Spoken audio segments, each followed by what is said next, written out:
ठरलं तर मग या मालिकेच्या आजच्या एपिसोडमध्ये आपण पाहू की होळीचा दिवस असतो. सकाळ होते. सायली अर्जुनसाठी कॉफी घेऊन रूममध्ये येते तर अर्जुन ऑफिसला जाण्यासाठी तयार होत असतो. सायली विचारते, तुम्ही ऑफिसला चाललायत का? अर्जुन हो म्हणतो. सायलीकडे पाहून अर्जुन खूप प्रेमाने तिला म्हणतो, तुम्ही आज खूप सुंदर दिसताय. आणि तो सायलीच्या चारही बाजूने फिरू लागतो. लगेचच टिकटिक वाजते डोक्यात हे गाणं सुरू होतं. सायली खूप एन्जॉय करते, खूप लाजते, परंतु तेवढ्यात ती भानावर येते. तेव्हा अर्जुन हा तिच्याकडे पाहतही नसतो. सायली विचारते, अर्जुन सर आता तुम्ही गाणं लावलं होतं का? अर्जुन विचारतो, कोणतं गाणं? तुमची तब्येत तर ठीक आहे ना? डॉक्टरांना बोलू का? सायली म्हणते, काही नाही, आणि ती तेथून जाऊ लागते. तेवढ्यात अर्जुन तिला थांबवतो आणि म्हणतो, मिसेस सायली तुम्ही खूप सुंदर दिसताय.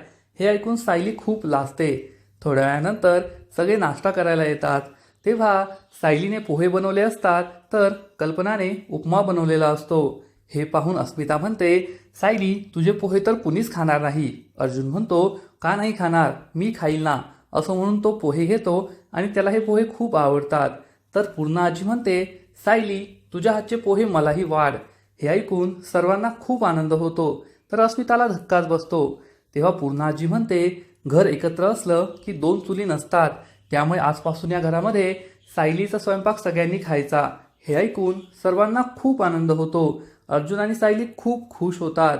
ते परंतु अस्मिताचं मात्र तोंड वाकडं होतं. त्यानंतर प्रताप हा सुद्धा सायलीचे पोहे चाखतो. त्याला सुद्धा हे पोहे खूप आवडतात. कल्पना अर्जुन आणि सायलीला सांगते, आज रात्री होलिका दहनची पूजा तुम्हीच करायची. अर्जुन विचारतो, पण का? तर कल्पना सांगते, तुम्ही या घरातील मोठं संकट दूर केलंय. त्या महिपसारख्या राक्षसाचा खरा चेहरा समोर आणलाय, त्याला जाळलंय. तुम्हीच आता हे करू शकता, तुम्हीच पूजा करायची. तर सायली म्हणते, पण आई. कल्पना म्हणते, मला माहितीये पूर्णा आजीच्या परमिशनशिवाय तू काहीच करणार नाही.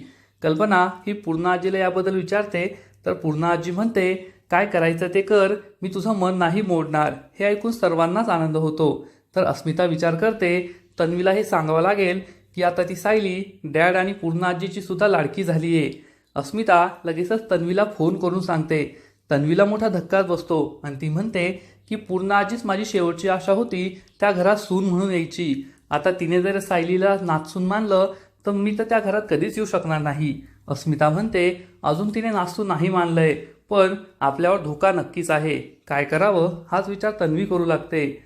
अर्जुन हा संध्याकाळी रूममध्ये येतो तर सायली साडी नेसत असते. तिच्या पदराला पिनच बसत नाही. अर्जुन म्हणतो, मी काही मदत करू का? तर सायली लाजते. अर्जुन म्हणतो, मी मम्माला पाठवतो. सायली म्हणते, नको, त्या पूजेची तयारी करत असतील, तुम्हीच करा. अर्जुन म्हणतो, ठीक आहे, मी डोळे मिटतो. तो डोळे मिटून पिन लावू लागतो तर त्याच्यात बोटाला लागतं आणि रक्त येऊ लागतं. सायली म्हणते, सर तुम्ही डोळे उघडून करा.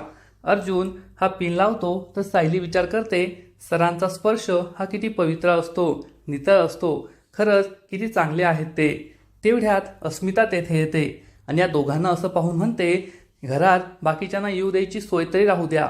तर अर्जुन तिला उत्तर देतो, तू एका मॅरिड कपलच्या रूममध्ये येतेस ना तर नॉक करून येत जा. अस्मिताला खूप राग येतो आणि ती म्हणते, रोमांस झाला असेल तर पूजेसाठी खाली या. हे दोघे पूजेसाठी खाली येतात. त्यानंतर अर्जुन आणि सायली होलिका दहन करतात, होलीची पूजा करतात. सगळेजण होळीला प्रणाम करत असतात. तर कल्पना ही अस्मिताला थांबवते आणि म्हणते, तू सायलीशी खूप वाईट वागलीये, सायलीची माफी माग. त्यामुळे अस्मिताला मोठा धक्काच बसतो. पुढील एपिसोडमध्ये आपण पाहू की सगळेजण होळी साजरी करत असतील, त्याच वेळेस तेथे तन्वी येईल आणि अर्जुनला रंग लावेल. त्यामुळे सायलीला खूप राग येईल आणि ती म्हणेल, तो माझा नवरा आहे, त्यामुळे त्याच्यापासून दूर राहायचं. त्यामुळे तन्वीला मोठा धक्काच बसेल. तर अर्जुन आणि घरचे सगळे खूप खुश होतील. मग आता पुढे काय होईल हे जाणून घेण्यासाठी व्हिडिओला लाईक करा, शेअर करा आणि चॅनलला सबस्क्राईब करायला विसरू नका. धन्यवाद.